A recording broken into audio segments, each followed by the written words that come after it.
Tomorrow marks 1 week since 18-year-old Natalee Holloway. You killed Natalee Holloway? No. Did you harm Natalee Holloway? No. In the Natalee Holloway case, a judge in Aruba is releasing prime suspect Joran Sloot from jail. Pictures of the missing American teen started making news.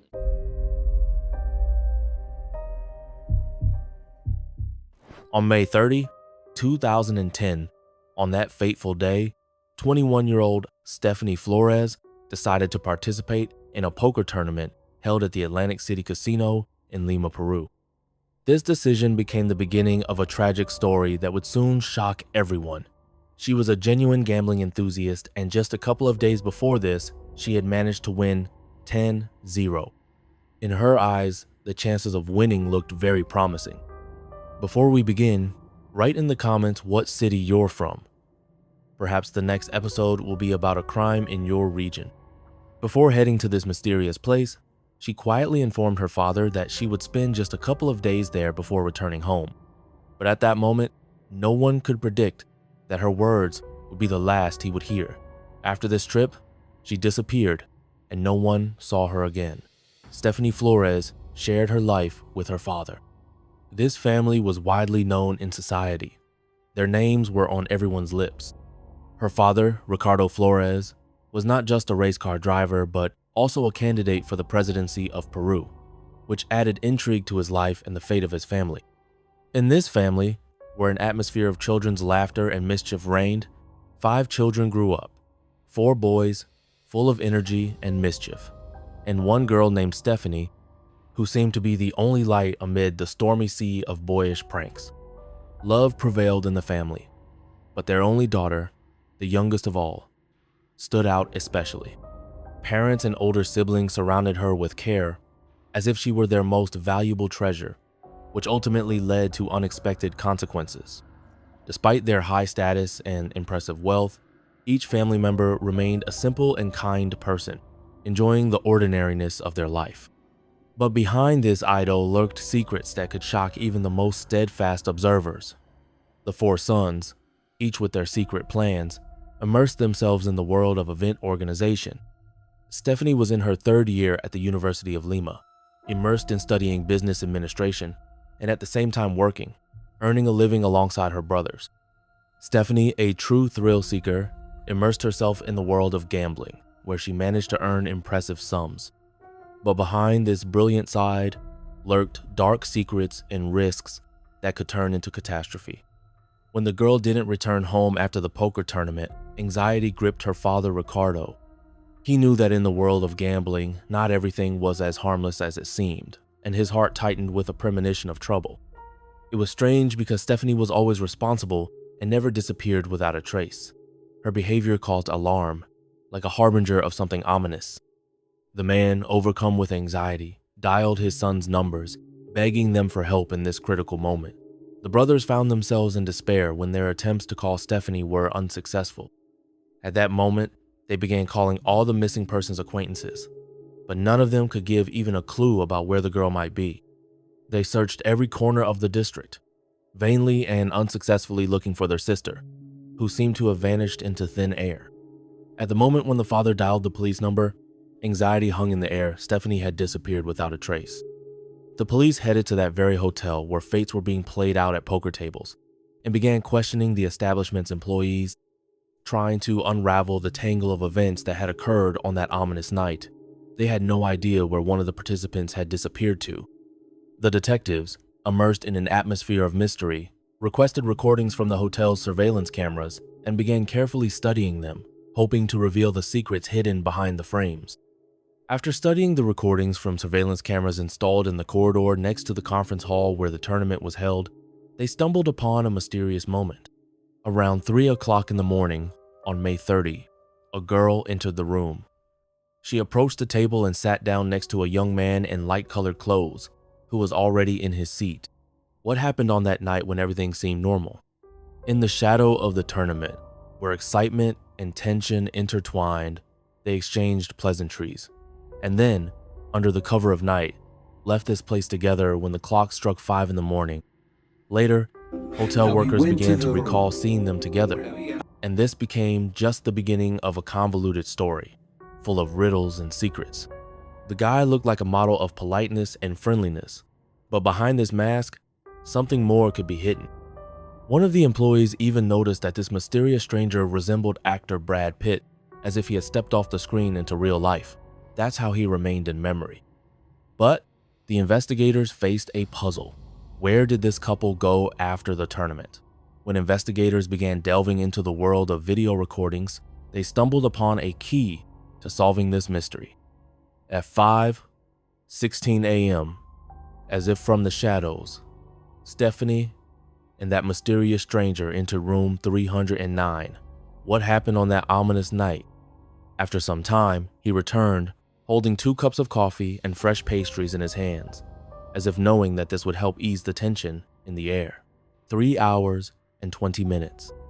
That's how much time had passed since they first crossed the threshold of the hotel room. The guy, with a backpack on his shoulders, left this place and never returned.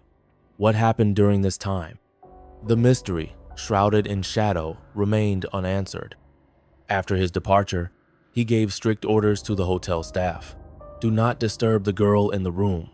And they, as if under hypnosis, did not dare to break the silence until the police arrived. The detectives, gathering their thoughts, decided it was time to look into the room and find out if everything was all right with the girl. Tension hung in the air, and each step brought them closer to the solution. What was hidden behind the closed door? But as soon as they opened the door of the room, all their hopes collapsed into the abyss. A sinister scene opened before the police, full of grim details that made hearts stop in horror. Stephany Flores was found lifeless in the hotel room. She was in a terrible state, literally beaten to death, her body covered in blood. In the gloomy room where the drama unfolded, investigators discovered a tennis racket. This seemingly harmless object now became key evidence in the case that shocked everyone. They were certain it served as the murder weapon. The girl had a broken neck, and blood, like a red river, flowed from the left side of her head, from her ear and nose, leaving behind a sinister testimony to the tragedy. Signs of strangulation were found on the body. Among the many injuries, one particularly stood out: a blunt trauma to the back of the head and lower part of the neck, leaving its mark in this grim story. The blow from a blunt object led to bleeding in the brain and became the fatal cause of death, as later confirmed by the medical examiner. Stephany, fully clothed, silently lay on her back, as if frozen in a moment, waiting for her story to be told. She remained unharmed, not becoming a victim of sexual violence. This motive was rejected. The detectives had to immerse themselves in the darkness of the human soul to reveal what could have been the very motive that pushed someone to commit the crime. Perhaps behind this crime lurked a simple but cruel motive of robbery. The stranger, like a shadow, penetrated her life and took everything: money, cards, and jewelry, leaving only emptiness and fear. The girl had an impressive sum in her hands, about $15,000. She had won $10,000 of it, and her father had allocated $5,000 for the purchase of a new laptop. After a thorough examination of the crime scene, the police were confident about who was behind this terrible murder. It was that very mysterious stranger captured on the surveillance footage. During the investigation, it was revealed that room 309 was registered to Joran van der Sloot. He was just a 22-year-old young man from the Netherlands. The police began to dig deeper and soon discovered something truly intriguing about this person. Soon, it became known that he was on an international wanted list, and his name was connected with an incredibly convoluted story full of mysteries and riddles.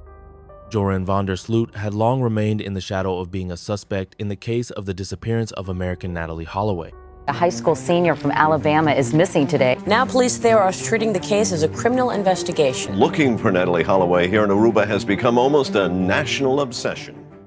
This mysterious story began on May 30, 2005, when Natalee disappeared without a trace on the island of Aruba, exactly 5 years before Stephany's tragic death. This information raised particular concern, and perhaps it was connected to other crimes. The police faced an important task to catch this dangerous killer as quickly as possible. The guy disappeared, and his name became a harbinger of alarm for the police, who tirelessly searched for his traces in the dark corners of the city. No one knew where this European had headed, leaving behind only a shadow of mystery.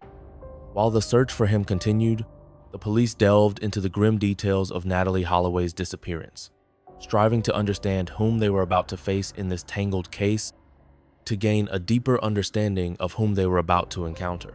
Natalee Holloway was born on October 21, 1986, in the small town of Clinton, Mississippi, USA. She was the oldest child in the family, bearing on her shoulders the burden of responsibility and care for the younger ones. In this quiet home, where laughter and tears intertwined, always had a smile on her face, always so happy and energetic and outgoing. There's Hootie. Who's our special guest today? It's Hootie. Hootie Hoo Holloway. Hi, friend. her role was not just importante, it was defining. Every step, every decision seemed to reflect not only her character, but also the fate of the entire family. When the girl was just 7 years old, her world turned upside down. Her parents decided to separate. She stayed with her mother, but despite the break, the connection with her father did not fade. Warm relations continued to exist, like a thread connecting them in this difficult world. At the age of 14, Natalee witnessed how her mother, leaving the past behind, remarried. This time, the choice fell on a wealthy businessman, and soon their family found themselves in a new home in Mountain Brook, Alabama.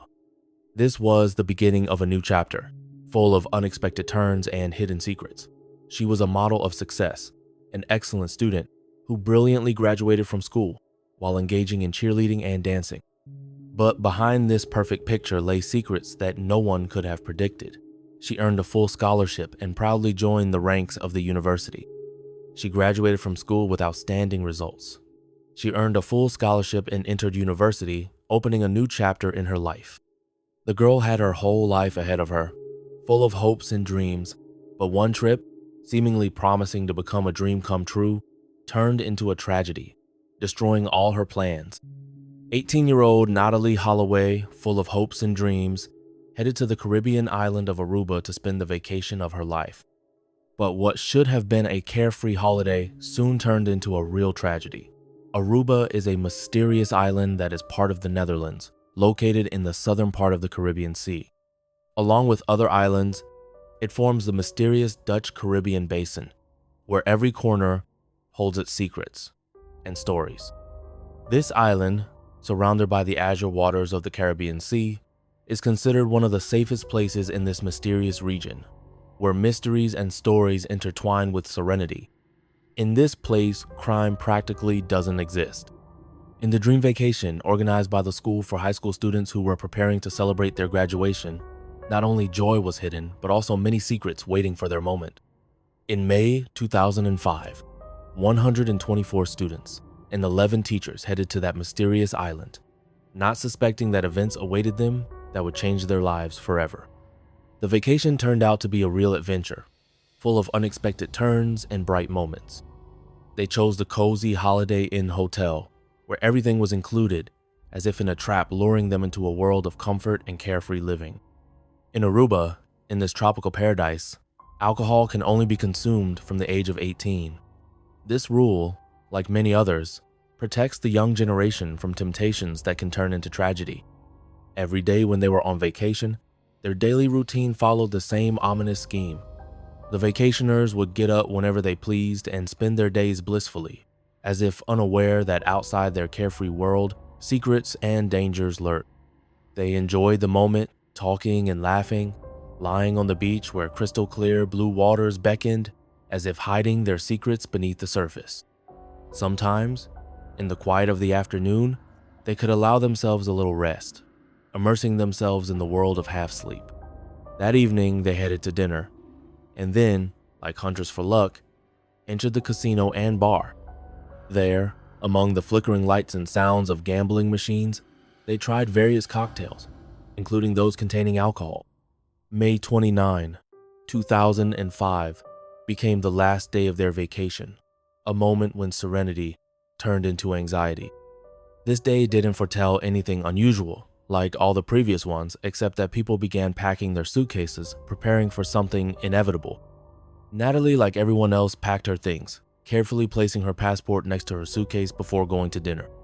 At this moment, no one suspected that this would not just be an evening, but the beginning of something much darker. The evening leisure of the group of tourists was full of contrasts. Some of them, immersed in fun, continued to enjoy the atmosphere, while others, tired of adventures, headed to their rooms, seeking to rest before tomorrow's departure. Each of them, like characters in a captivating plot, chose their path on this mysterious evening. At dawn the next day, students and teachers gathered in the lobby of their Holiday Inn hotel. There was slight tension in the air as they prepared to leave this place and head to the airport, leaving behind shadows of memories of the past days. But the teachers noticed that one person was missing. When everyone was checked, it became clear that Natalee Holloway had disappeared without a trace. No one in the group had the slightest idea where she might be. The teachers, full of concern, decided to call her room, believing that she had simply overslept the early rise. But something in their intuition suggested that the matter might not be so simple. But she remained silent, like a shadow hiding its secrets. At that moment, they headed to her room, accompanied by a hotel employee, and opened the door. To their great surprise, there was no one inside. They found Natalee's suitcase with her personal belongings and passport, as if left behind in a hurried traces of her last journey. All hotel staff and teachers were in a state of panic, searching every shadow and corner in a desperate hunt for the missing girl throughout the hotel grounds. But all attempts proved futile. At 11 o'clock in the morning, an alarming phone call was made. A teacher, with a trembling voice, informed Natalee's mother of the terrible news. Their daughter was missing, and the search was yielding no results. No traces, no clues, only growing concern. She asked the woman if Natalee might have disappeared, leaving everything behind to be alone. However, the mother firmly assured the teacher that Natalee would never do such a thing. The woman was convinced that her daughter had become a victim of kidnapping. All the teachers and students were in a state of shock when this unexpected storm of events broke out. They all knew how serious and responsible the missing girl was. They understood that she wouldn't joke with them so carelessly. Something terrible had clearly happened to her. The teachers, realizing the seriousness of the situation, immediately reported Natalee's mysterious disappearance to the police. Together with law enforcement, they began an intense search, full of anxiety and uncertainty, striving to uncover the mystery of her disappearance. Massive search was underway in Aruba. It is now that I ask the world to help me. A search that would ultimately prove fruitless. Meanwhile, while some students and several teachers were leaving the place, others remained immersed in gloomy thoughts about what had happened. In panic, the mother, tormented by anxiety, dialed her husband and Natalee's biological father to report that her daughter had disappeared without a trace. Gathering together, they boarded the first flight from a neighboring city and headed to the island to begin the search for their daughter. The mother, overcome with fear and anxiety, dialed 911 and the FBI to report the incident that forever changed her life. When they set foot on the island of Aruba, their goal was clear: to find Natalee. Like hunters for truth, they began questioning everyone who might know something, from hotel guests to resort workers, leaving no stone unturned in their quest to solve the mystery of her disappearance. From the very beginning, they started distributing photographs of the missing girl, immersing themselves in the investigation with unquenchable zeal. During the investigation, it became known that Natalee had not spent the night in her hotel room on that fateful evening.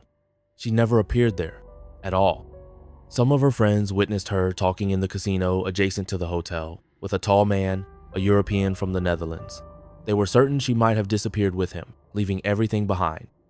At the midnight hour, when the casino sank into silence, security guards witnessed Natalee leaving its premises and getting into a gray Honda with 3 mysterious young men. The employees were familiar with these guys, who regularly visited the establishment. This story features 3 young men: the Dutchman, 17-year-old Joran van der Sloot, 21-year-old Deepak Kalpoe, and his younger brother, 18-year-old Satish Kalpoe. Each of them played a role in the events that shocked society. The police, studying the surveillance camera footage, found confirmation of the security guard's statements. Every movement, every glance, this became part of a mosaic that gradually formed a complete picture of what happened. The captured footage clearly shows Natalee sitting at the same table with Joran, and then they all left the premises together, leaving behind only a shadow of mystery. Some employees whispered about how Joran often appeared in the casino, like a predator stalking his victims. He looked like a real professional hunting young, wealthy female tourists whom he cleverly swindled out of money. At that fateful moment, Joran was only 17 years old, and he lived on the island with his parents, immersed in a world that would soon change forever.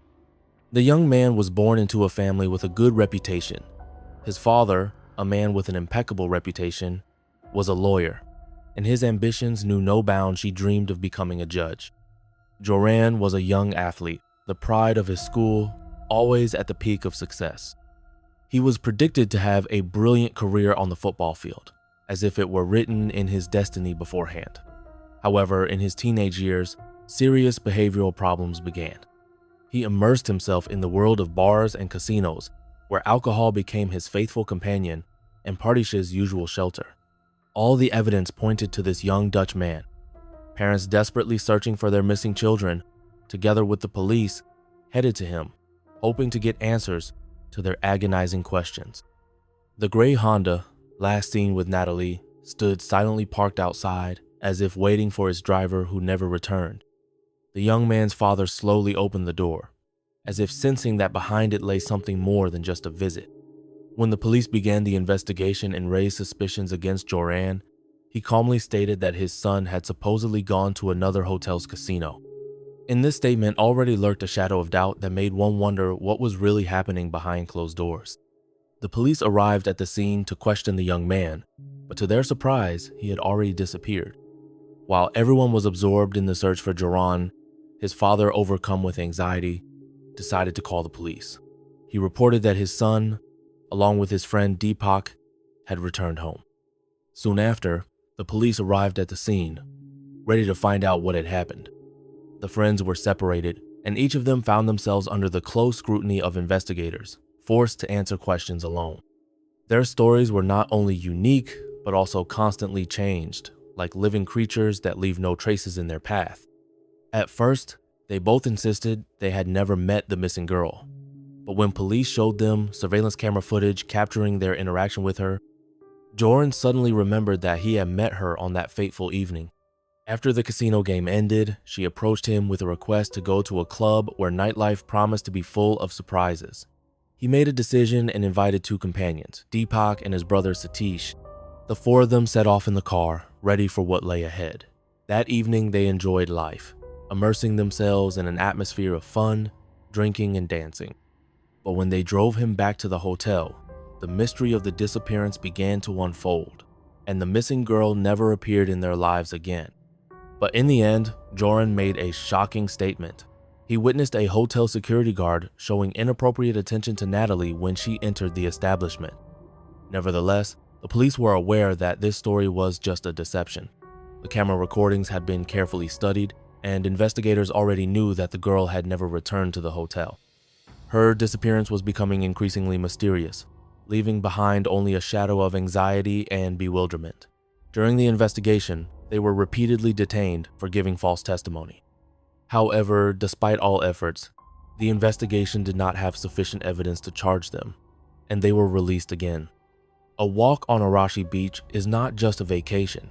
It's an immersion in an atmosphere of mysteries and secrets, where every step can lead to unexpected discoveries. Joran insisted that it was his friends who left them in this sinister place. Natalee was in such a state of intoxication that she could barely stand on her feet, constantly sinking into the darkness of consciousness.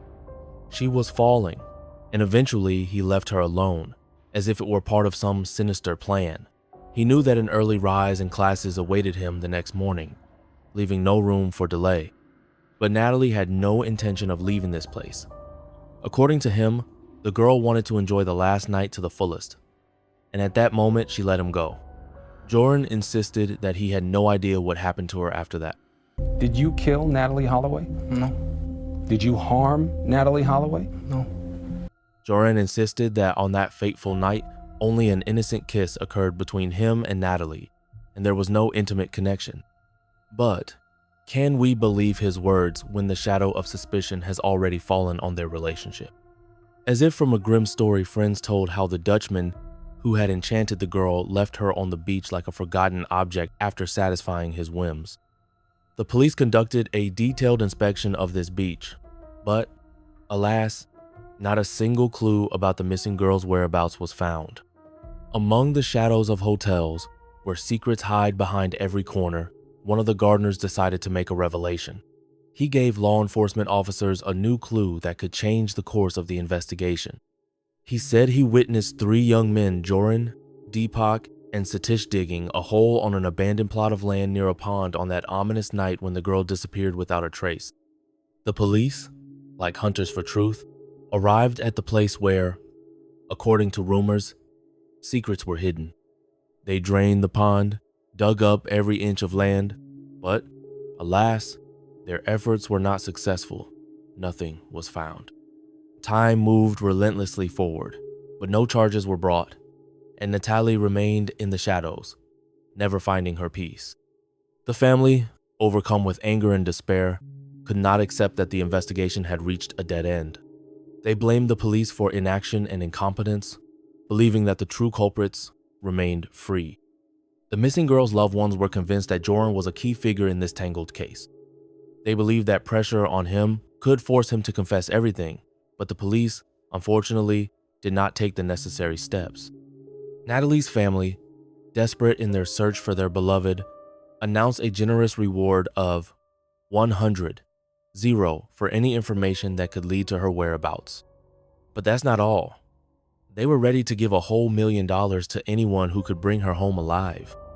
Local residents, overcome with excitement, tirelessly called the police, expressing their versions and assumptions, hoping to get the promised reward. But, as often happens in such stories, their efforts proved futile. Parents found themselves at the center of a scandal when police brought charges against them for misconduct related to receiving a reward. This story continues to grow with new details, making one wonder what really happened behind closed doors. Because of it, they were led down useless trails that had nothing to do with the case, which became a fatal mistake that ruined the entire investigation. While the world around them continued to turn, the parents never gave up hope. They put up posters, handed out flyers, and, holding hands, participated in the search for their daughter, as if in a mad race against time. The authorities in Aruba, immersed in grim circumstances, felt the weight of pressure from the Holloway family.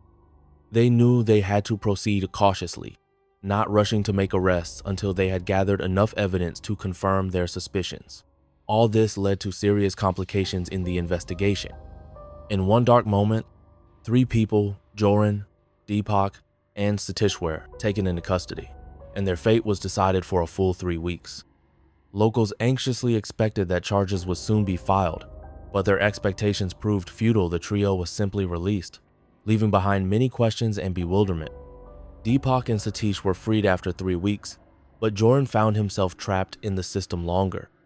He spent another 2 months behind bars, his fate remaining in the hands of those who decided when and how he could return to life and freedom. In one of the dark moments of this story, the Calpo brothers approached the police with a shocking confession.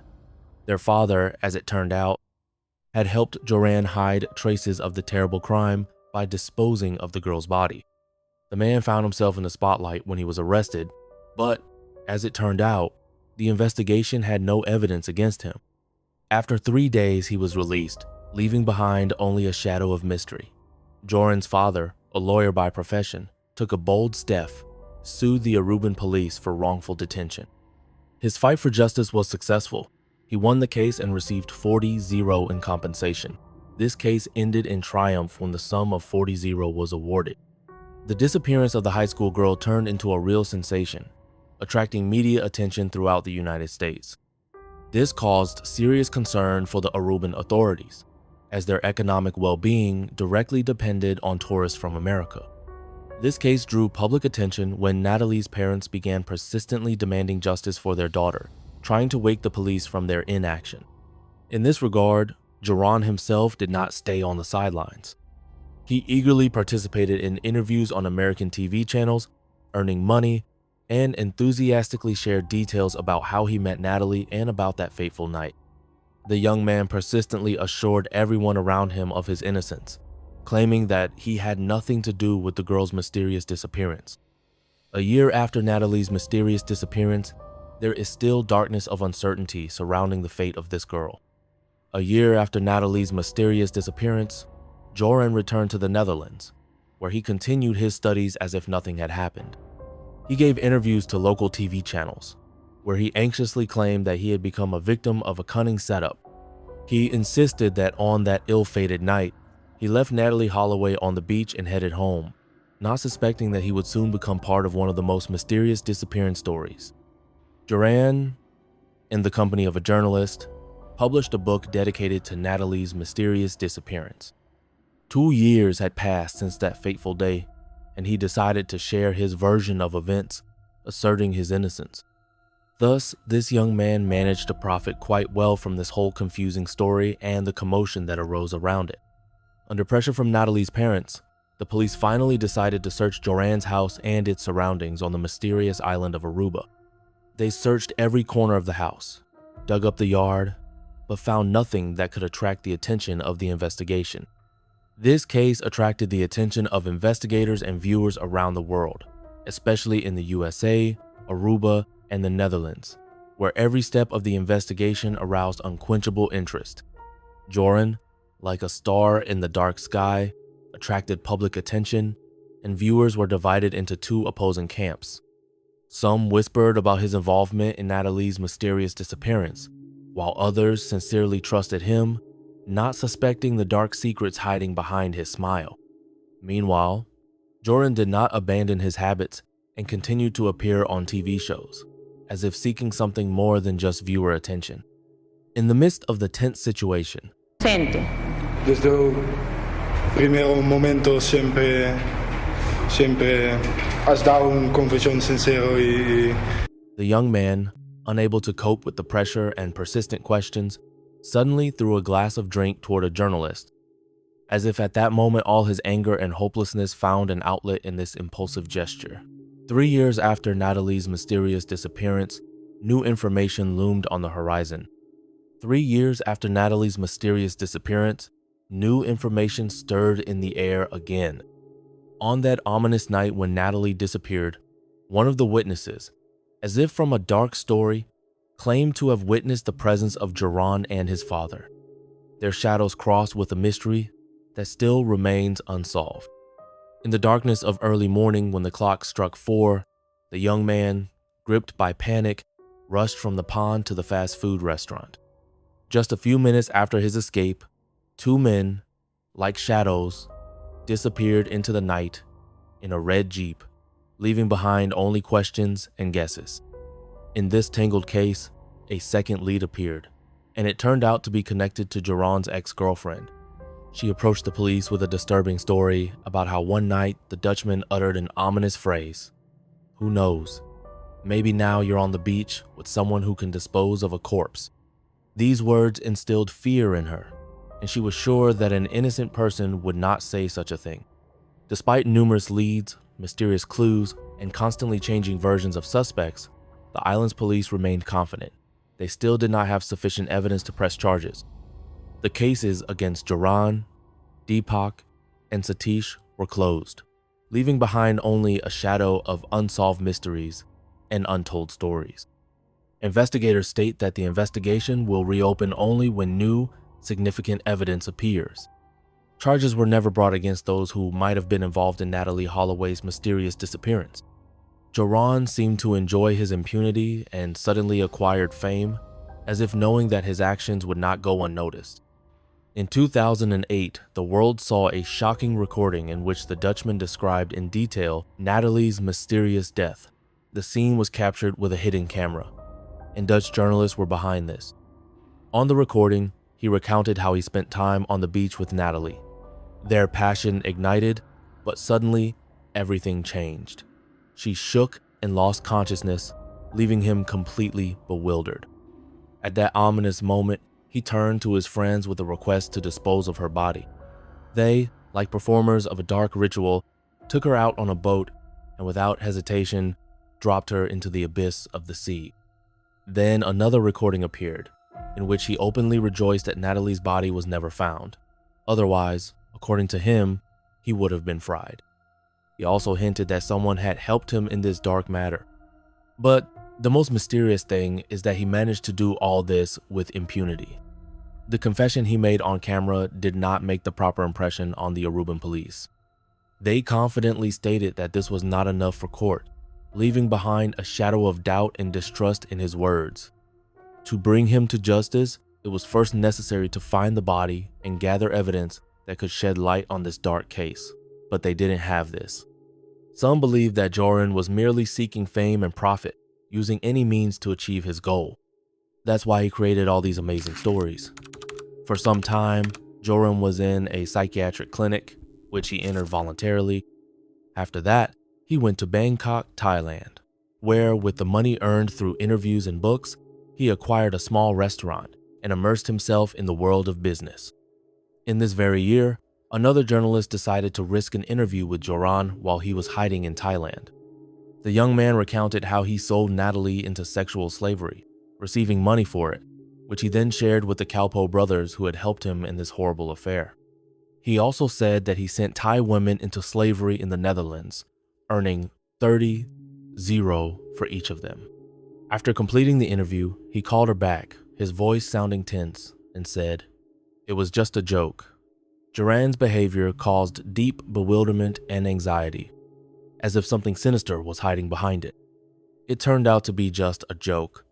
Joran's behavior caused deep bewilderment and was alarming. It was absolutely inadequate, as if hiding something dark and mysterious behind it. After the interview, he faced serious problems that attracted the attention of local authorities. The police began their investigation, paying attention to shocking information about the trafficking of Thai women. In the end, he found himself in a situation where the only way out was to flee the country, leaving behind not only his business, but also all his savings. But soon he managed, finally, to part with the restaurant, which had become a real burden for him. Shortly after this tragic event, his father passed away, becoming a victim of a heart attack. The young man could not get rid of the feeling of guilt, considering himself responsible for his death. He again found himself within the walls of a psychiatric hospital, consumed by the dark shadows of a nervous breakdown. After leaving the hospital, Joran faced real difficulties. Now he urgently needed money, and he was hatching an ingenious plan on how to get it. In 2019, the Holloway family's lawyer received a mysterious message from the Dutchman who, hiding behind an anonymous name, offered a deal that could change the course of the case. The young man demanded 250 for information about the location of Natalee Holloway's remains, while persistently requesting an advance of 25. During the investigation, it became clear that Joran was the sender of these mysterious messages. Natalee's father, like a hero from a captivating plot, brought with him an advance of 25. This amount was handed over to Joran at the moment of their meeting on the mysterious island of Aruba, where the shadows of the past and the mysteries of the future intertwined in the air. This time, the young man had a story full of secrets and intrigues. He seemingly picked up Natalee, but in her eyes, there was a desire for him to let her go, as if she were a prisoner in his hands. And so, at that fateful moment when Joran decided to leave her, fate played its cruel joke. She fell, and in this fall, her head collided with a stone, which led to instant death. No chances, no salvation, only cold reality, which took her life in an instant. After that, he turned to his father, and together they buried her in the foundation of the house. The young man insisted that it was just an accident, and that he had nothing to do with it. He pointed to the gloomy place where the body rests. The police, immersed in the investigation, carefully checked the received information, and soon discovered that it was just an elaborate lie. This house was already standing in place when Natalee disappeared and, consequently, could not have become a shelter for her body. After that meeting, the missing girl's father received an email from him claiming that this whole story was just a figment of his imagination. The parents of the missing Natalee joined forces with the FBI to gather evidence against the Dutchman, seeking to hold him accountable at least for fraud and extortion. As a result, a criminal case was initiated. Joran was charged. In the world of extortion, where shadows hide around corners, the young man disappeared into Peru. and it was there that this grim story with Stephany Flores unfolded. On June 3, 2010, the police received an alarming call from Joran's ex-girlfriend, who provided information about the Dutchman's whereabouts. This call became the beginning of a tangled story, full of intrigues and unexpected turns. He called her begging for money to pay for a flight. But instead of helping, the girl decided to contact the police, and his plan collapsed. Joran found himself in the hands of justice in Chile. He made a long and dangerous journey from Peru to Chile, changing 2 taxis, and now stood on the threshold of a new chapter, preparing to buy a plane ticket. During the arrest, the police noticed that the young man's clothes were soaked with blood, which immediately aroused their suspicions and alertness. He seemed to be in such horror that he didn't find time to change clothes before leaving the crime scene. Plus additional time for drug trafficking, and the clock will run on his U.S. sentence at the same time. Joran found himself in Peru, where charges of murdering Stephany Flores awaited him. The fate of this man was decided in the shadow of grim events that shook the country. At the first police interrogation, he persistently claimed that he was not involved in the crime. The young man told how armed robbers burst into the hotel room. They took all valuables and, without hesitation, shot the girl. He managed to break free, leaving behind the horror he had experienced. The blood of the murdered woman colored his clothes, leaving traces of the tragedy that occurred at that ominous moment of shooting. But, as expected, the police didn't fall for this hook. The hotel's surveillance camera recordings did not show any armed robbers. In the silence of the night, when the world sank into sleep, no one noticed how a shot rang out. The main heroine seemed to be out of danger, but something sinister hung in the air. 4 days after his arrest, he finally revealed the terrible truth confessed to the murder. Joran said that when they crossed the threshold of the room, everything looked harmless and calm. They were having a casual conversation, but soon his attention was drawn to Stephany Flores, who had sneakily made her way to his laptop. She began reading information about the Natalee Holloway case and his possible connection to her mysterious disappearance. The young man began telling Stephany that it was just a misunderstanding, as if trying to dispel the shadow of suspicion hanging over them. He has nothing to do with Natalee's case and is completely innocent, but the girl was overwhelmed with fear and couldn't believe his words. She struck him in the face, and at that moment, consumed by fear, sought to escape from the room, which only fueled his anger to the limit. The young man, as if from a dark corner of the night, suddenly attacked her. An elbow strike to the nose, and now she is trapped in his hands, which squeeze her throat, leaving only a shadow of hope for salvation. Blood was everywhere, flooding the floor and enveloping his shirt. In a panic, he took it off and, without thinking, put it on the girl's face, trying to cover her mouth as if it could stop the horror that had already happened. Joran froze when her breathing finally stopped, and silence enveloped him like an ominous veil. The young man, immersed in the shadows of his thoughts, could not get rid of the feeling of guilt. He sought the culprit in what happened and, as often happens, pointed to alcohol and the girl's impulsive actions, as if they were the main actors in this tragic story. He expressed his fears that she might go to the police. This act, certainly, was spontaneous, like a gust of wind that caught him and carried him into the unknown. He found himself on the verge of madness, unable to cope with the growing pressure, and thoughts of police pursuit became unbearable for him. However, investigators were sure that the case was much simpler than it seemed at first glance. Among the many versions that were discussed, one of the most sinister was that the murder could have been committed for the sake of robbery, as money and valuables disappeared from the house.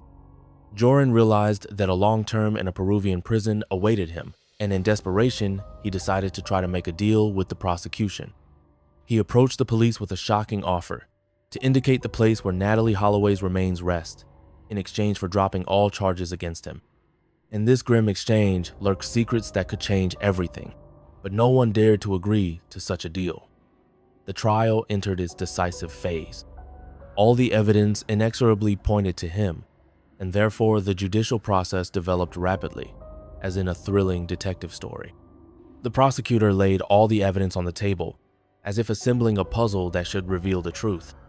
The young man was caught on cameras when he entered the room with Stephany, and then left it alone, leaving behind only a shadow of mystery.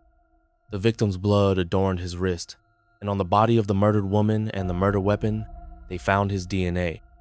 The defense found itself in a hopeless situation, and Joran, following his lawyer's advice, admitted his guilt. She assured him that for this he would face a maximum of 15 years. But in this world, where every step can become fatal, even the most optimistic forecasts can turn into an unexpected tragedy. In the end, Joran ended up behind bars, receiving a severe sentence, 28 years of imprisonment. In addition, he will have to pay compensation of $75,000 to the family of the tragically deceased Stephany. He could not come to terms with the verdict, and his anger fell upon the lawyer and the police, whom he accused of forcing him to confess. After Joran serves his sentence in Peru, extradition to the United States awaits him. There, in the halls of court, he will face charges of fraud and extortion from the Holloway family, which adds another chapter to this grim story. In 2014, within the prison walls, Joran met a 33-year-old Peruvian accountant named Lady Figueroa. She came there to sell sweets and cigarettes, and it was in this gloomy place that their story began. And so, in the shadow of their passionate infatuation, a romance began, which soon led them to the decision to bind their fates in marriage. Soon after, the couple had a child. The spouses decided to immortalize the memory of Joran's grandmother Trudy by naming their newborn girl Trudy Vander Sloot. Thanks to lenient rules, she could see him in prison twice a week, as if in some convoluted plot where love and crime intertwine in gloomy corridors.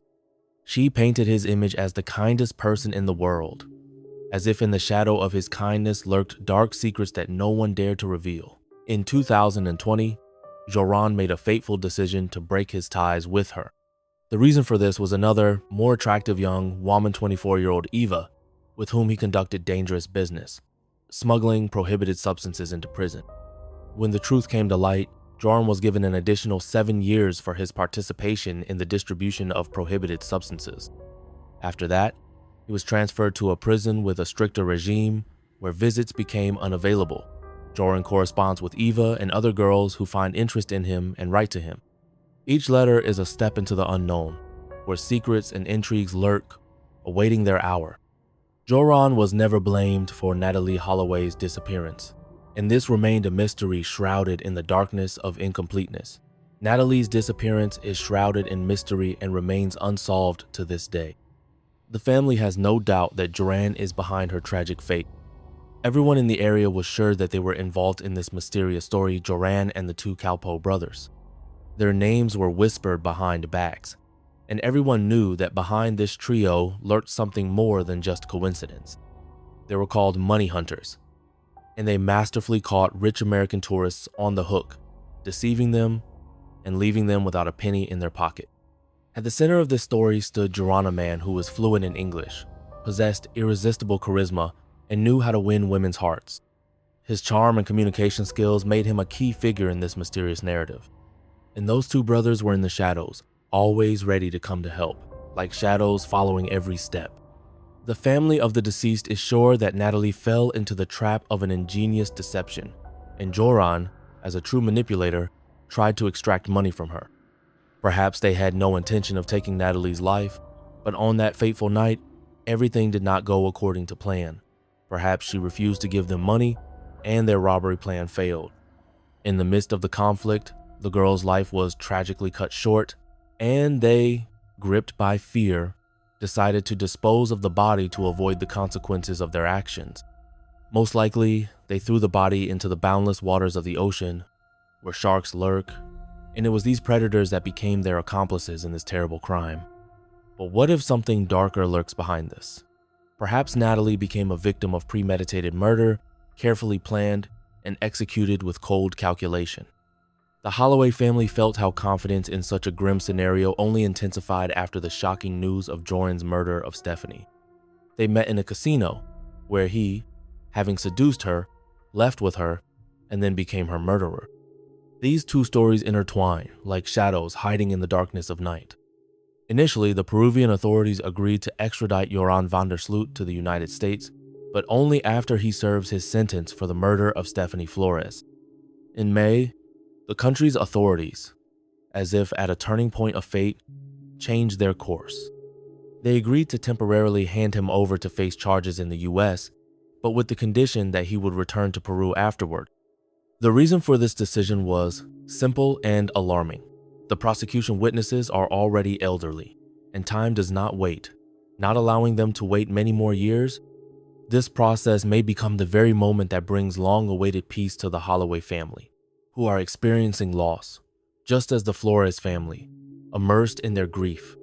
Joran himself, caught in the trap of the judicial system, opposed extradition. He tried through his lawyer to achieve the cancellation of this decision, claiming that he had not been notified in advance of the upcoming actions.